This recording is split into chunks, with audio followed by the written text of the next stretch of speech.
Las Vegas, Nevada is the holy grail for people looking for that ultimate jackpot. The Vegas scene has been glamorizing gambling for years. And now the highs and lows of a Vegas casino are available 24/7. Diane Cole has the story. Money, so they say. It's the root of all evil today. Syd Barrett first wailed these lines in 1973 on the album The Dark Side of the Moon. But the power of these words still resonates today, as gambling addictions are very common in Canada. In fact, 6% of all Canadians will face a gambling addiction at some point in their life. But does this statistic scare young people who are gambling online? Not really. Ben Marine and Sean McKinnon play online poker. They buy in, raise, hold, and fold. Sometimes they win and sometimes they lose. They don't see playing poker online as a gateway to a gambling addiction. For them, it's just a fun game that gives them some extra spending money. I got into poker initially just playing live with my friends, and then online sites started getting bigger and they were advertised, and a few of my friends started trying it, and it basically, I really like poker, so it kind of cut out the whole hassle of having to round up a whole bunch of people. It just made it so that there was always a game available. It's convenient. It's something I can do. It only takes like an hour or two.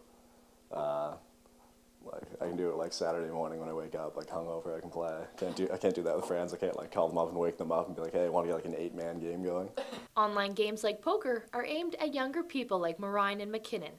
This generation is more tech-savvy than previous ones, so they're more apt to see and enjoy the benefits of playing online. I don't know, it's the availability of it, the speed of it, it's faster. You can get more games going. Like, I know when my brother plays when he's grinding out a lot, he plays like 20 tables at once, which is ridiculous, but that's only like if he has to get like a certain amount of games in.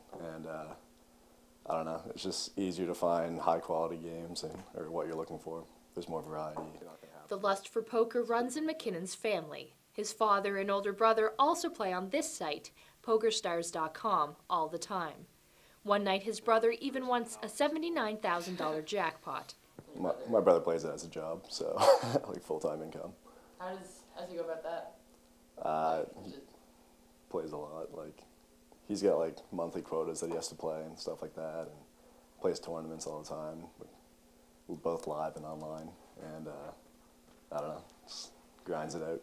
Marine only wishes he could live off his poker earnings. He envies the poker superstars who spend their days in the casinos, adding thousands of dollars to their already plentiful bankrolls. If I could win consistently enough to have it subside in income, then that would be awesome. The dream job? Yeah, exactly. We're all squared up. See another card. Gathering with friends to play cards is still very popular among university students. But because professional poker matches are broadcast on major sports networks, many students are now looking to turn it into a profit. Anthony Hopley is a PhD student in psychology at UMB. He studied online gambling and its potential for addiction. He says despite the growing popularity of online poker, there hasn't been much research done on the subject, with the exception of one research group in the United Kingdom. And they found that approximately 1% of the general population was playing online poker. And then if you jump up to 2002, 2003, they saw that about 3% is playing online poker. And now in 2009, it's about 5 to 8%. So it's definitely climbing, I guess. And just looking at a student population, they found that about 5% of like college or university students are currently playing online poker. And of that 5%, they found that about 18% are what you could qualify as problem gamblers. Brenda Gustafsson deals with problem gamblers. She says students are definitely gambling, but they're not coming in to see counselors like her. It's likely most of them just don't think they have a problem. When addicts come to see her, she says they've reached the desperation stage. They've lost homes, turned to crime, and had relationships fall apart. It's a very serious problem. It can happen real fast to people.